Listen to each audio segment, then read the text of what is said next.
पश्चिम बंगाल के बाद अब उत्तर प्रदेश में खेला होने वाला है और इसकी शुरुआत भी हो चुकी है। यहां विधानसभा चुनाव से पहले ममता और योगी सरकारें आमने सामने हैं। दरअसल हुआ यूं कि अलीगढ़ में बीजेपी के नेता को गिरफ्तार करने अचानक बंगाल पुलिस पहुंच गई। बीजेपी नेता का नाम योगेश वार्ष्णेय है। यहां उनके समर्थकों ने बंगाल पुलिस के साथ गुंडागर्दी करते हुए उन्हें पीट भी दिया, जिसके बाद शुरू हुआ हंगामा। दोनों राज्यों के नेता आमने सामने आ गए। ममता सरकार में परिवहन और आवास मंत्री फिरहाद हाकिम ने कहा कि भारत में दो कानून हैं, एक बीजेपी के लिए और दूसरा आम आदमी के लिए। इस पर बीजेपी कहां चुप रहने वाली थी। केंद्रीय राज्य मंत्री कौशल किशोर ने जवाब देते हुए कहा कि बंगाल सरकार के मंत्री सिर्फ बयानबाजी ही कर रहे हैं।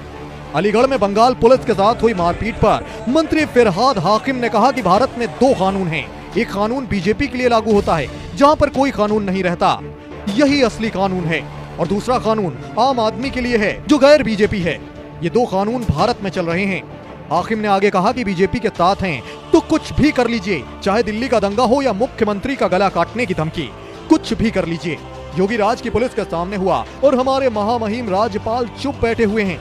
वही केंद्रीय राज्य मंत्री कौशल किशोर अलीगढ़ के अपने बीजेपी नेता के समर्थन में हैं। उन्होंने कहा कि स्थानीय पुलिस के बिना अगर कोई बाहर के राज्य की पुलिस जाती है तो ऐसी घटना अक्सर हो जाती है।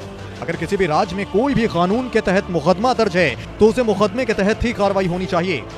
एफआईआर कितनी सही है या किस व्यवस्था के साथ दर्ज की गई है, ये तो देखने के बाद ही मालूम हो सकेगा।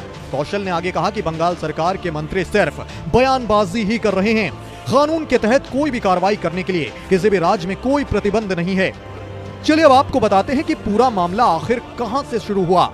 दरअसल 2017 में भारतीय जनता युवा मोर्चा के पूर्व मंडल अध्यक्ष योगेश वार्ष्णेय ने ममता बनर्जी के सिर पर 50 लाख का इनाम रखा था। कहा था कि जो ममता बनर्जी का सिर कलम करके लाएगा उसे यह रकम दी जाएगी। इसको लेकर बंगाल में एफआईआर भी दर्ज की गई थी। इसी के चलते बंगाल की पुलिस सादे कपड़ों में अलीगढ़ स्थित बीजेपी नेता के आवास पर उन्हें गिरफ्तार करने पहुंची। इस दौरान स्थानीय पुलिस के 2 सिपाही उनके साथ थे। मौके पर बीजेपी नेता के समर्थकों ने पश्चिम बंगाल पुलिस की टीम के लोगों को बंधक बना लिया और उसके साथ मारपीट भी की।